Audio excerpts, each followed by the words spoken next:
weakest teams normally getting the best kids, because our whole goal is to try to make the teams as equal as possible. We let the coaches make the difference.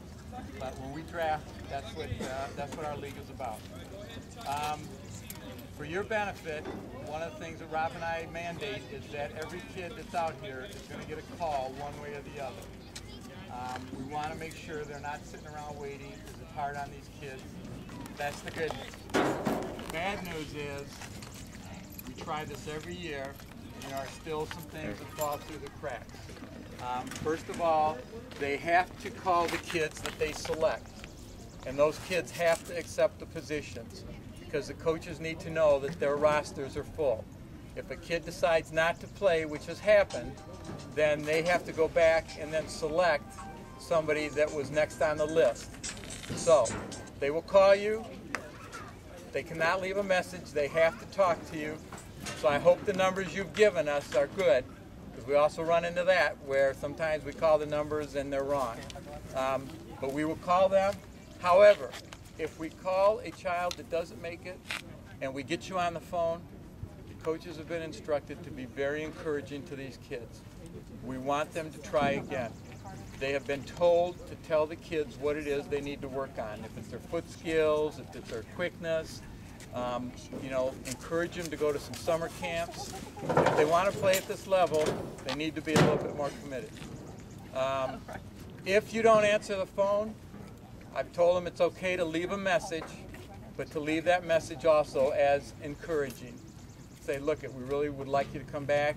Here's what you need to work on. Those kinds of things. The most important thing to me is making sure the kids know, because I don't want them standing around waiting. That's the hardest thing for kids, not only at this age, but every age.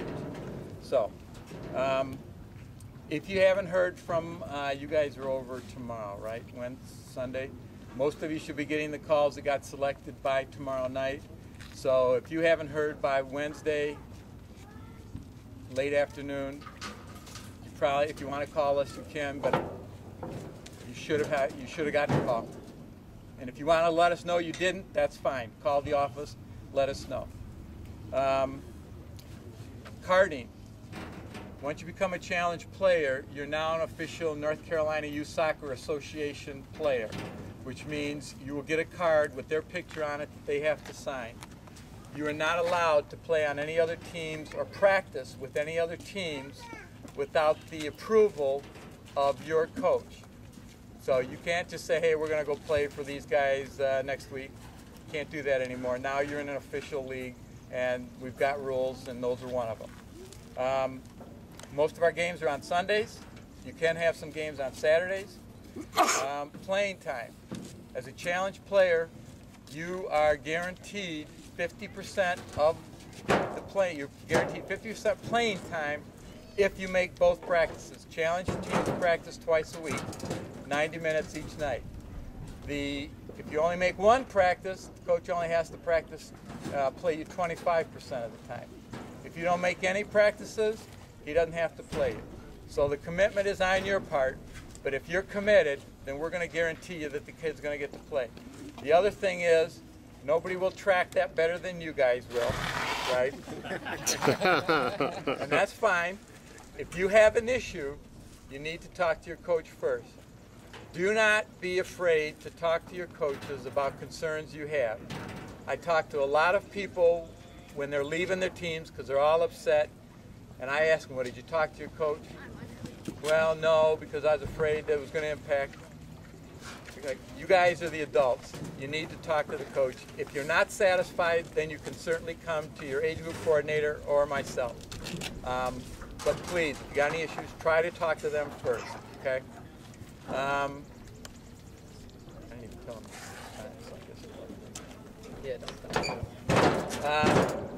Evaluations. Your kids are going to get evaluated at the end of the seasons.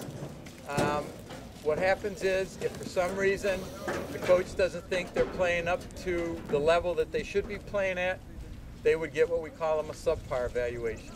That has to be given to the age group coordinator before it's given to you and your child. They should talk to both of you at the same time. What will happen is, we don't allow the coaches to remove a kid or send him back to tryouts until after that child has received 2 subpar evaluations. So that means the first season they would have to get one, and then the second season they would have to get another one. And typically if you get the first one, you know what areas there are that need to work on, and that's why we try to prevent that. Now, having said that, I will tell you, if you don't show up, that's a different issue.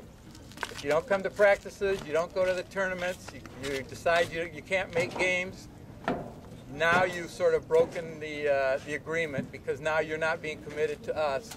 I have no trouble with the coaches saying, you know, this player's not showing up, I want to remove him from my team. So, just so you know, there's a difference between that and because they think your child's not good enough to be playing for them. We're very hard on making sure these guys develop these kids, and that's what Rob is doing a great job on. We recommend 2 tournaments a season. You can play in more. If the coach decides he wants to play in a 3rd tournament, he's got to get 75% of the families to agree. If he wants to play a 4th tournament, all 100% of the families have to agree. So we're not saying that you can't, but we want buy-in by the families. So we're not going to let a coach tell you, you got to go play 4 tournaments this season, okay? We're trying to be equal to everybody. The coach will pick his own assistant coach. And a lot of these teams already have them. They probably have a team manager. They also have a treasurer. When you join a challenge team, you will now end up having to pay a fee to the team to cover things like your tournaments. We don't collect them when you get ready to go to tournaments. We collect that ahead of time, because you're going to have a team manager, somebody that's going to sign you up for the tournaments and send in the checks. That way we don't have to deal with all the money. Also, other things can be involved with that. You know, whatever the coaches want to do. But it should typically run somewhere between $100 and $125 is a general area. If it's more than that, something's probably not right.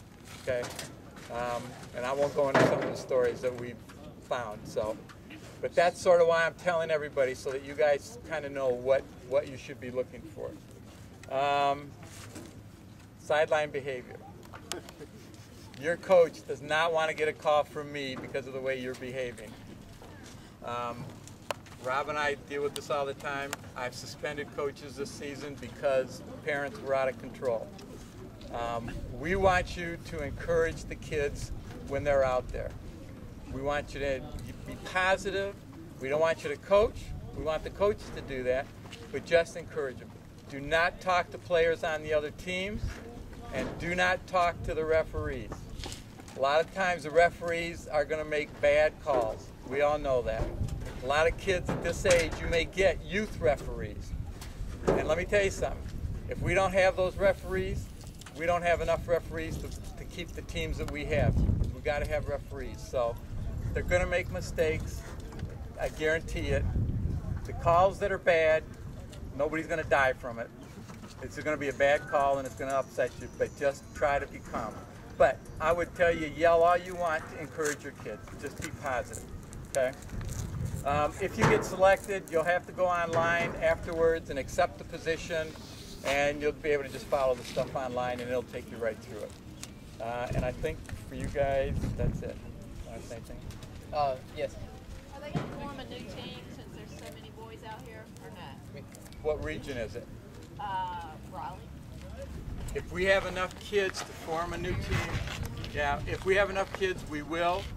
And if we don't have a coach available, we will still form the team and then try to find a coach. And our first probably search will be with the parents on that team to see if anybody's interested in coaching. Okay? Any other questions? Yes, ma'am. The season, when does it start and end? Yeah, it starts, our practices will start about mid-August, and it will run through the end of October. End of October. Your final tournament, as most teams will play a final tournament, would be the first week or second week of November.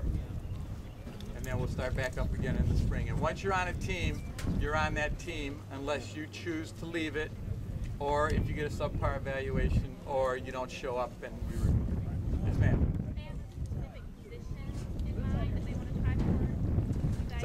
It's up to the coach, and that's a great question. You all may not agree with where the coach is playing your child,